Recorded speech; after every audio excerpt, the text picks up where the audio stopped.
The hallway was quiet, too quiet for a school still clinging to daylight. Fluorescents flickered above. A soft hum.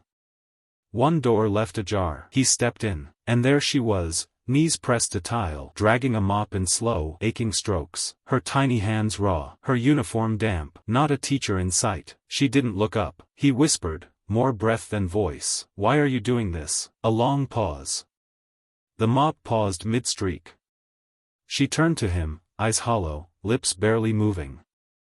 "Because they said I had to earn my seat back." Drip. Drip. Drip. A bucket echoed in the silence. The next morning, he came back. No uniform. Just a worn flannel, boots still stained with desert dust.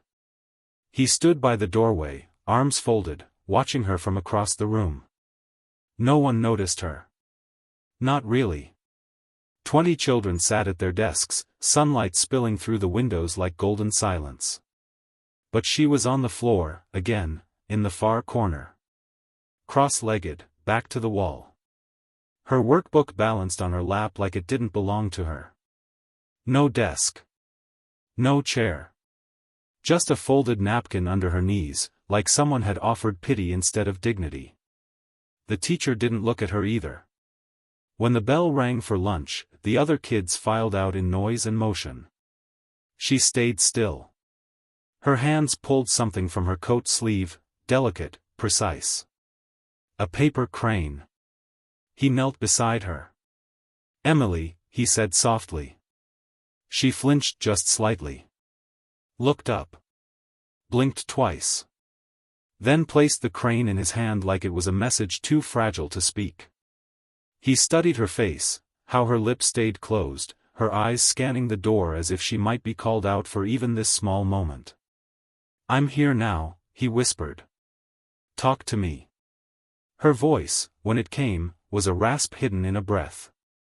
"They said I talk too much." He frowned. "They took my desk so I wouldn't distract anyone." He turned slowly to the front of the classroom.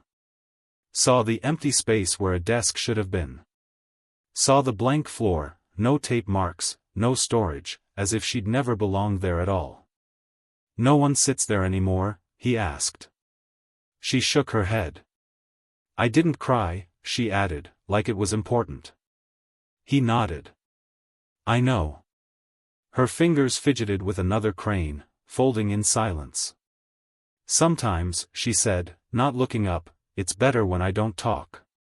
It makes it easier for them." He looked down at the paper in his palm. Perfect folds. Tiny wings. "Do they know why you're quiet?" he asked. She shrugged. "They say I'm hard to reach." He exhaled. The classroom felt colder now. The desks, perfectly aligned, felt more like fences. He stood, lifting her gently by the hand.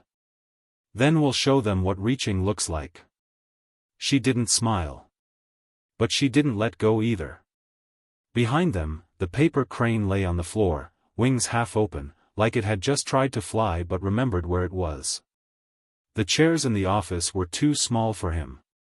Plastic. Low to the ground. Built for quiet compliance. He sat anyway, knees spread, hands locked together. Across from him, the teacher, Miss Cartwright, adjusted her glasses.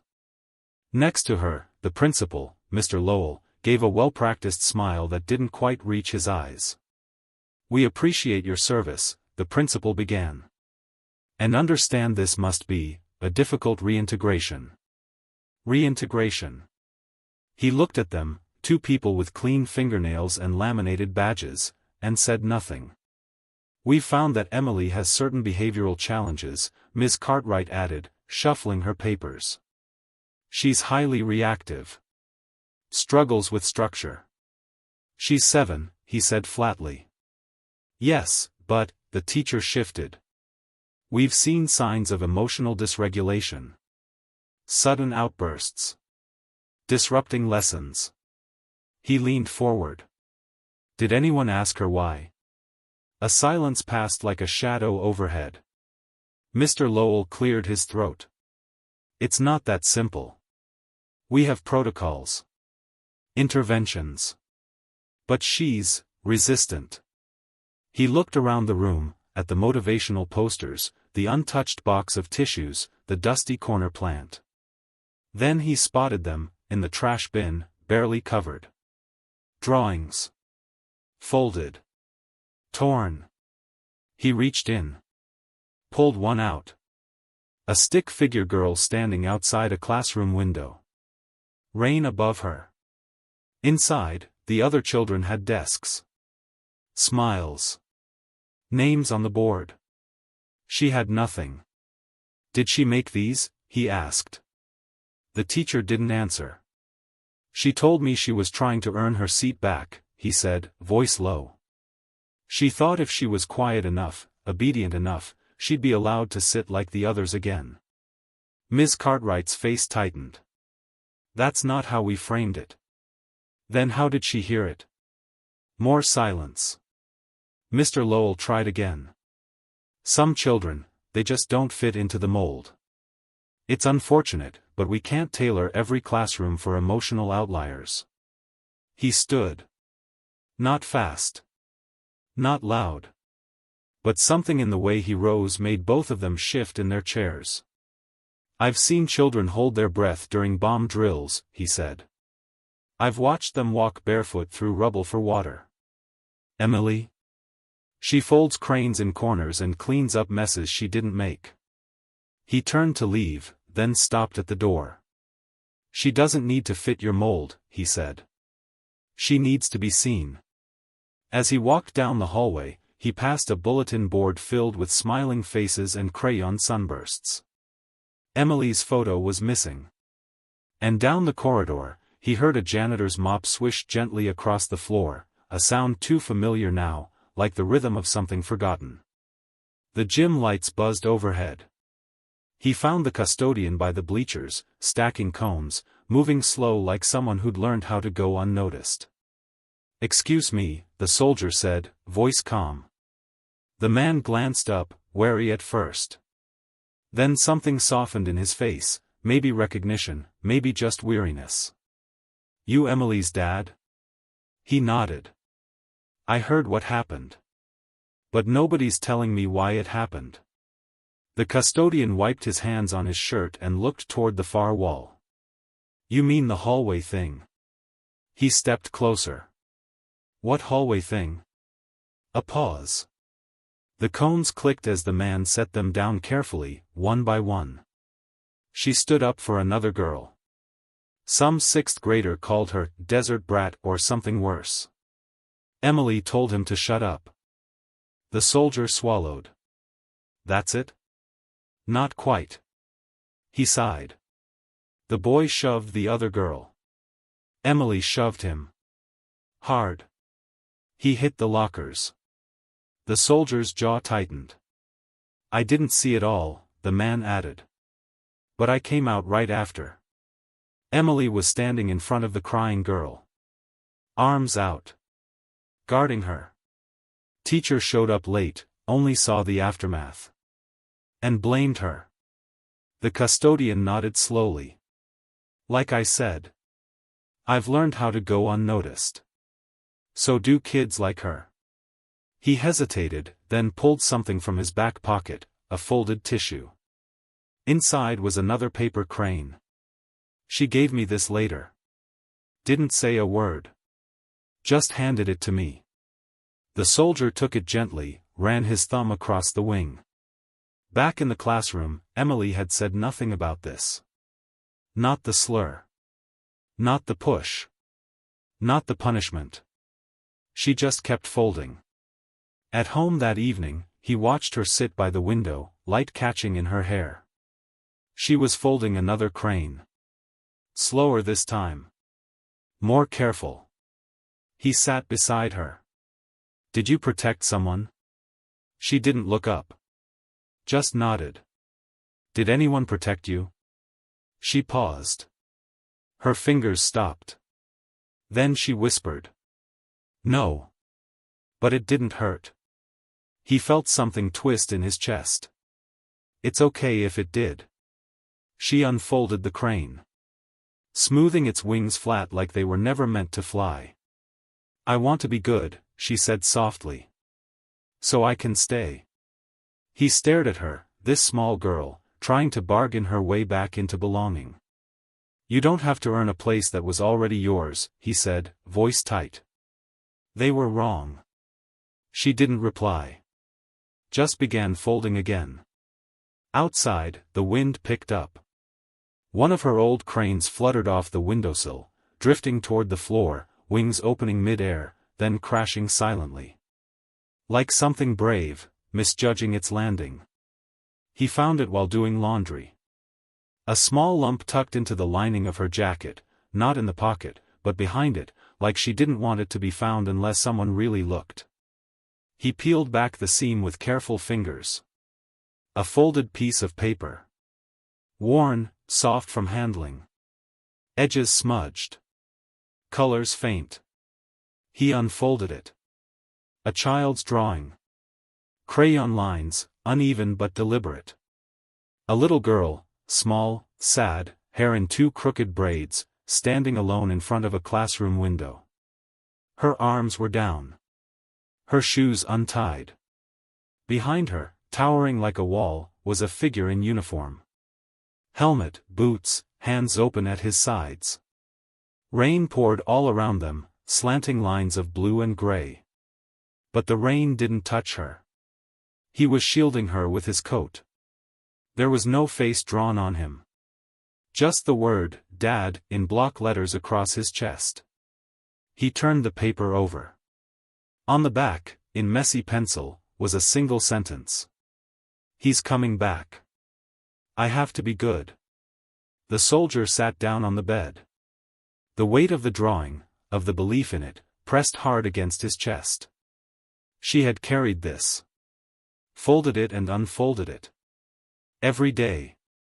Like a talisman. Like a rulebook for survival. And now that he was back, she still believed she had to earn him. He stared at the page. The way the rain curved around her. The way her eyes, though drawn in two small dots, still seemed to plead. "I have to be good." As if love was conditional.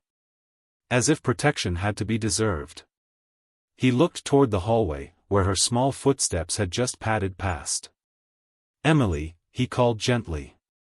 She peeked her head in, toothbrush still in her mouth, pajamas too big at the sleeves.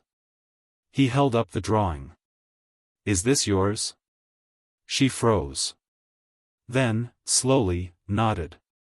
He patted the spot beside him. She came, quiet and unsure. "I kept it," she said softly. "So I wouldn't forget what safe looks like." He blinked. Tried to speak. Failed. She watched him, brushing a strand of hair behind her ear. "Did I do okay?" she asked. "When I waited?" He pulled her close, arms around her like armor. "You did everything right," he whispered into her hair. "You were never supposed to carry it alone." She pressed her face into his chest. And for the first time in weeks, the weight shifted, not gone, but shared. Later, the drawing went back into her jacket. But this time, the fold lines were straighter.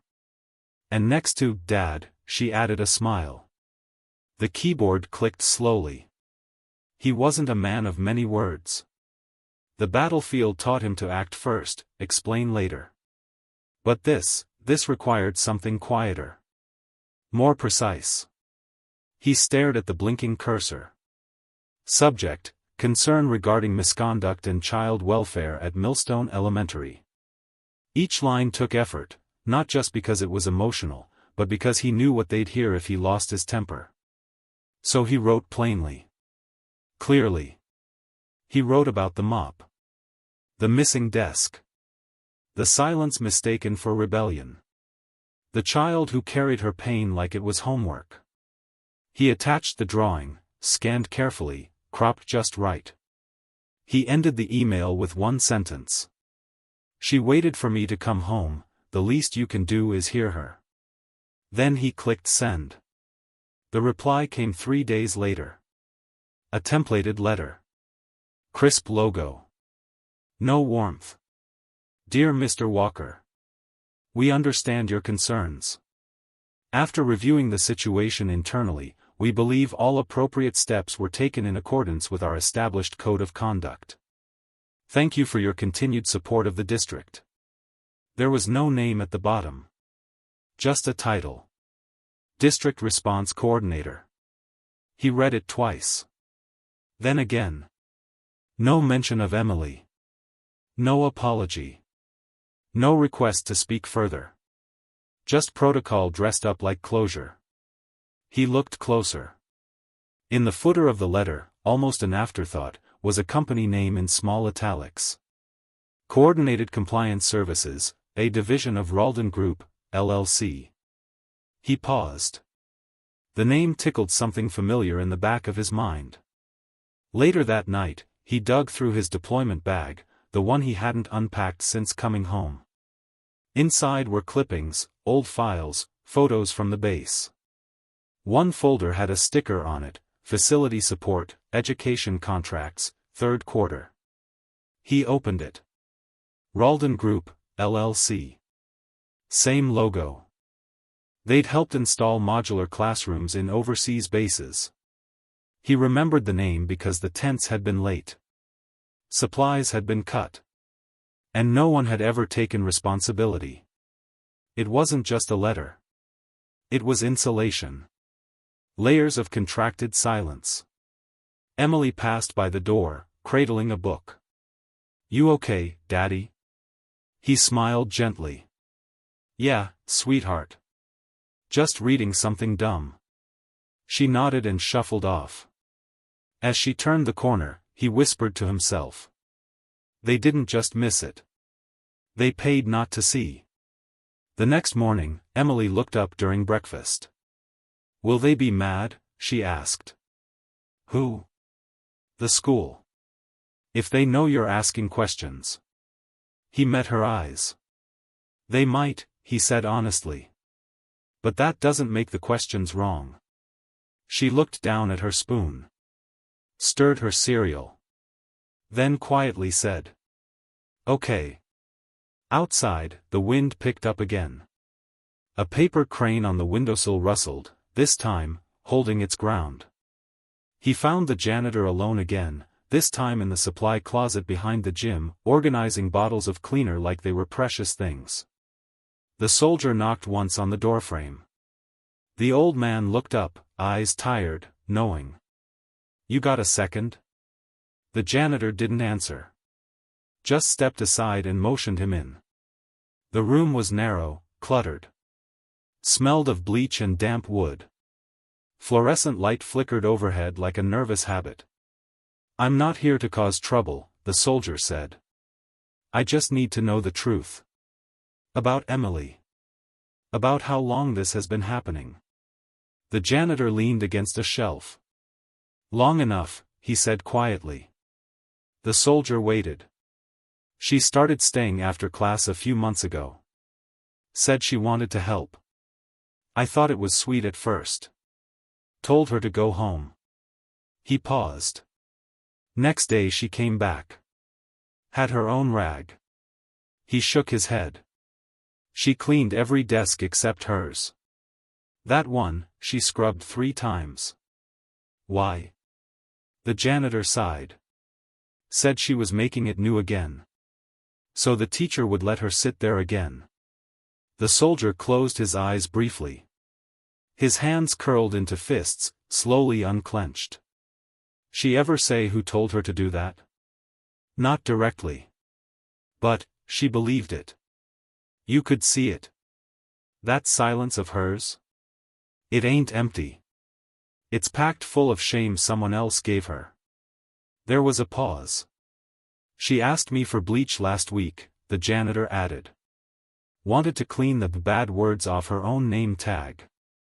The soldier looked up, eyes sharp. What bad words?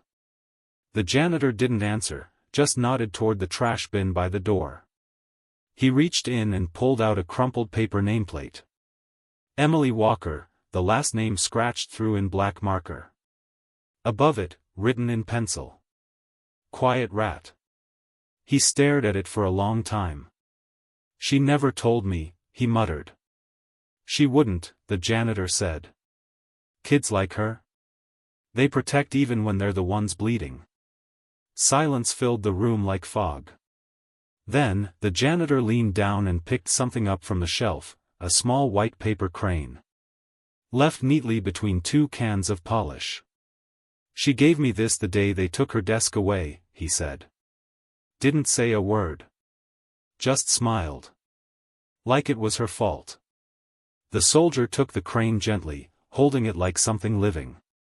She's stronger than they know, the janitor whispered. She's stronger than me, the soldier replied. Outside, the final bell rang. Children's laughter spilled into the hall. But inside that tiny room, the two men stood still, the sound of a mop bucket sloshing gently behind them, like a quiet tide neither of them knew how to stop. He requested the records formally. Attendance logs. Disciplinary files. Teacher notes. What came back was thin, too thin. Just 2 sheets of paper, photocopied, stapled without care. Words blurred. Gaps where full dates should be. A summary of minor behavioral concerns, with no mention of hallway incidents, no details of the desk removal, no documentation of parental contact. No mention of the crane folding silence. He stared at the papers under the dim kitchen light. A single note stood out. Redirection attempt failed. Student non-compliant. He whispered the words aloud like a bitter prayer. Emily sat across from him, coloring quietly. She didn't ask what he was reading. She never did. He looked up at her. Did you ever talk to the school counselor? She shrugged, kept coloring. She gave me breathing cards. Did they help? Emily reached into her notebook, pulled out a card, bent, faded. A cartoon cloud with the words, "Count to 10 before you react." I don't think the cloud knew what it was talking about, she said softly. He smiled, but only for a second. The next day, he went back to the school. Asked for the full records, everything. The front office receptionist blinked. Then disappeared into the back. 10 minutes passed. Then 15. When she returned, she handed him the same files again. This is all we're permitted to release. He frowned. You're telling me no one recorded the incident in the hallway? No injury report? No witness statements? I'm sorry, she said. That's all we have. He didn't move. Behind her, on the wall, was a framed plaque. Millstone Elementary, every child. Every day. He looked at it, then back at her. Not every child. Before leaving, he stopped by the teacher's lounge. Empty, except for one person, a young teacher, glasses fogged, grating quietly by the microwave. He sat across from her, quietly. You were in the hallway the day Emily was pushed, he said. She froze. Then slowly looked up. I saw you on the footage, he added. You turned away when the principal entered. Why? She closed the folder. Took a breath. They told us not to complicate things, she said. Said it would only make the board nervous. He leaned in. I'm not asking for drama, he said.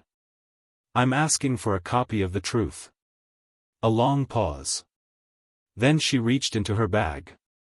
Pulled out a small flash drive. No label. No words. Don't say where you got it. I won't.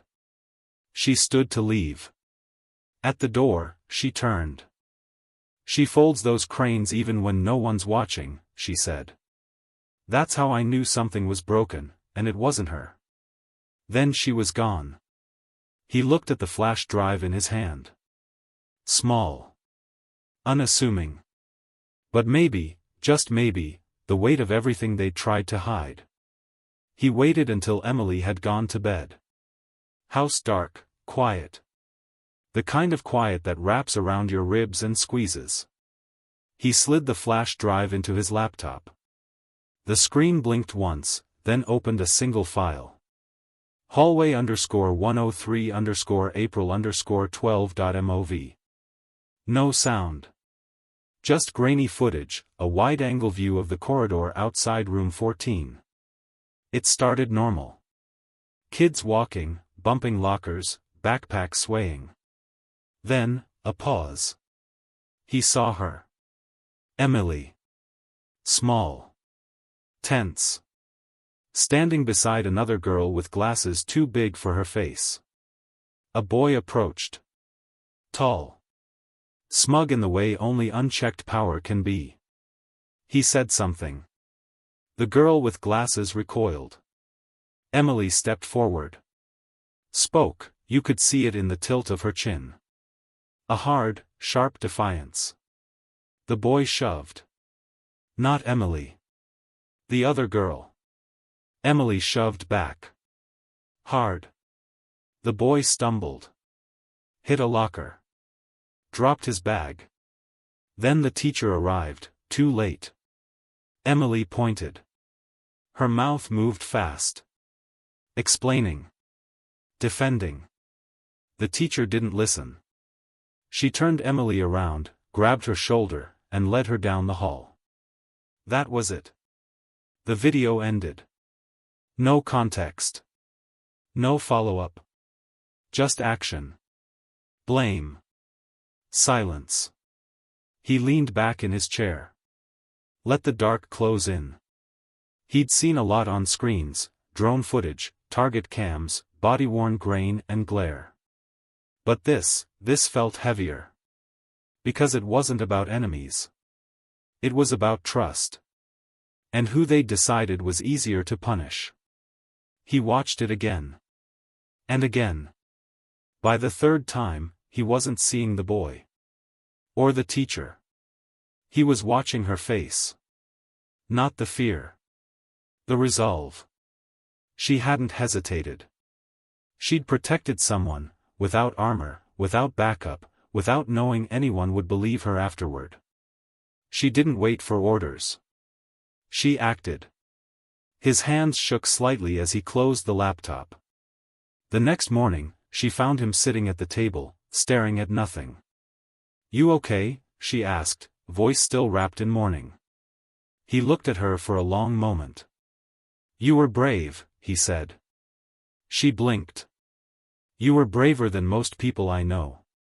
She didn't smile. Just looked down. Quiet.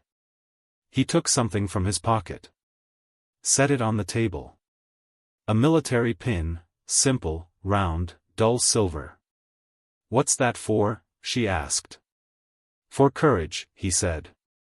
I got it years ago. She reached out, touched it lightly. Did it make you feel better?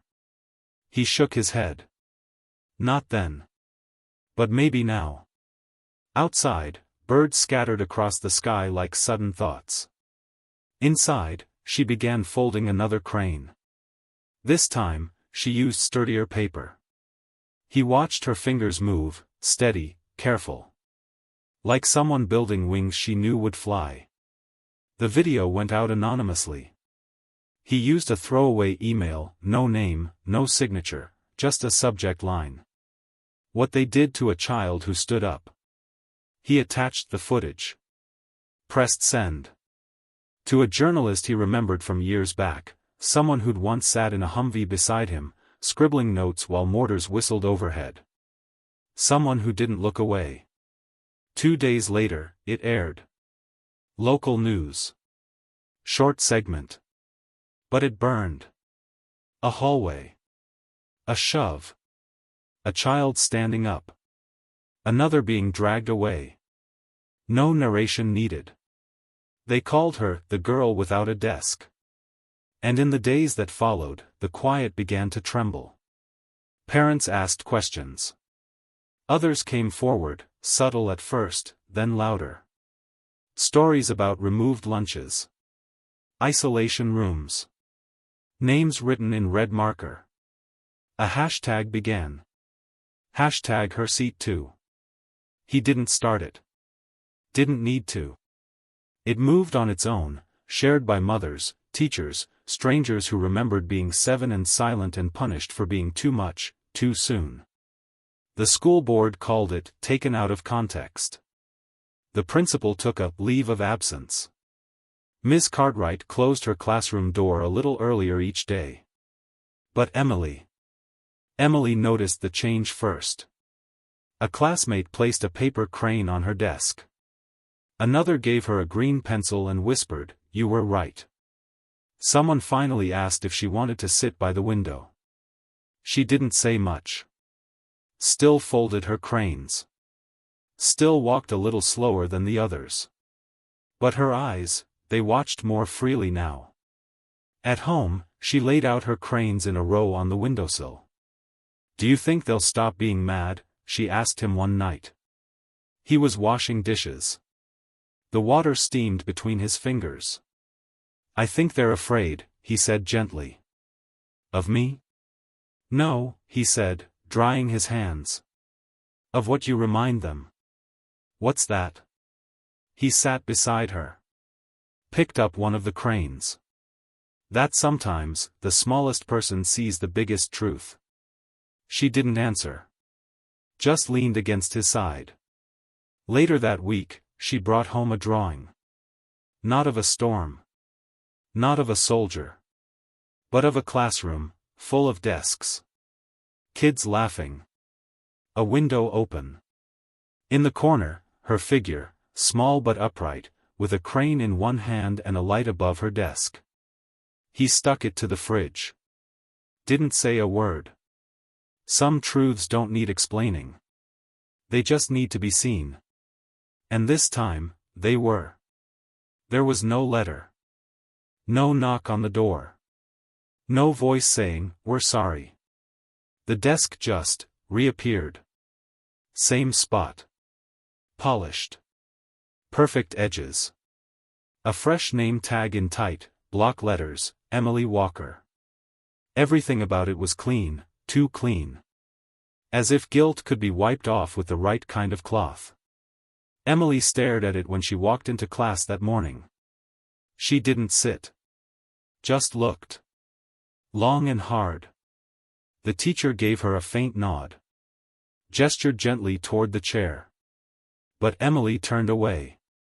She sat on the floor instead, back against the bookshelf. Legs crossed. Quiet. He heard about it later, not from the school, of course.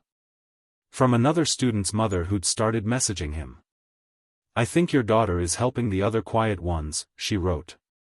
"She tells them where to go when they're scared." At home, he asked her why she wouldn't sit. "I don't need it anymore," she said. "It's just a desk." "You don't want it?" "I want it to belong," she answered. "That's not the same thing." He nodded. Didn't press her. Some lessons children learn too early. Others, they teach us. A week later, the school counselor brought her a book. Strong Girls Speak Softly. She took it. Read it twice. Then handed it off to another girl who never talked in class. The desk remained untouched. But she used it differently now. One day, he stopped by the school, stood in the hallway without stepping in. He saw her placing cranes on the desks of 2 new students, boys with oversized shoes and unsure hands. She didn't say anything. Just smiled. Walked away. Behind her, they picked up the cranes, unfolded the wings. Tiny notes inside. "You're not invisible. It's okay to speak. You don't have to be loud to matter." Later that afternoon, he spoke with the new counselor. "She's got away," the woman said. "Not through noise. Through presence." He nodded. "She ever talk about the desk?" "Not once." He left the school feeling something strange, not closure, not peace, but something quieter. Like a wound that still aches when it rains, but doesn't bleed anymore. Back at home, Emily placed her newest crane on the windowsill. its wings slightly crooked. She looked up at him. "Do you think they're sorry?" He hesitated. "I don't think they know how to be." She nodded. No disappointment. No bitterness. Just understanding. Some people are taught to fold apologies into silence. Others turn that silence into paper wings. And in that house, under that flickering porch light, the apology never came. But the girl stood taller. And the desk? Still empty. But the space around it? Full of light. They started appearing everywhere. On lockers. In library books. Tucked into lunchboxes. Folded with care, wings spread gently open, as if waiting to be noticed. No one said it aloud, but everyone knew who started it. Emily never claimed them. Never watched for reactions. She just folded, during recess, at the back of class, on the bus ride home. Each crane had something inside. A whisper of kindness, written in pencil so light you had to squint to read it. You matter more than they told you. Your voice is soft, but it's real. You are allowed to stay. At first, the teachers were unsure. Then the counselor hung one above her desk. Then another above the water fountain. Soon, the whole school shimmered with delicate wings. Even the janitor hung one from his mop handle. Emily never smiled too wide. But her eyes softened. Her steps grew firmer. She still didn't speak much. But when new students came, especially the ones with shoulders folded in, they found a crane on their desk within days. One boy asked, "What's this for?" She just shrugged. The soldier watched from a distance, always nearby but never in the way. At night, she'd come home with new paper, colors this time. Blue. Gold. Deep red. And always, that quiet hum while she folded. A rhythm. Like healing set to music only she could hear. He once asked her, "Why do you still do it?" She looked up, fingers mid-fold. "They helped me feel less gone," she said. That night, he opened her drawer. Stacks of unused cranes. Ones that never made it out. Too bent, too tight, wings folded wrong. But none were thrown away. She kept them all. Even the imperfect ones. Especially the imperfect ones. And maybe that's what she was building, not just a collection of birds, but a flock of memory. A map of who she'd been, and who she was becoming. The school no longer asked her to be louder. They listened when she was silent. And they read the wings when she was tired. Sometimes, words don't need mouths. Sometimes, hope folds itself into corners and waits for someone to open it. One afternoon, as the wind kicked up outside, a breeze slipped through the open hallway window. A crane lifted off the bulletin board. Spun once. Then twice. Landed at the feet of a girl who hadn't spoken since her transfer. She picked it up. Unfolded the wing. Read the words. "You are seen." She looked around. Found Emily. Didn't say anything. Just folded her own. And the wind kept moving, carrying paper wings down hallways too used to silence. The classroom buzzed with the chaos of parent day. Mothers holding lunchboxes. Fathers adjusting ties. Laughter echoing between projects taped to walls and science boards full of glitter glue. Emily stood near the back.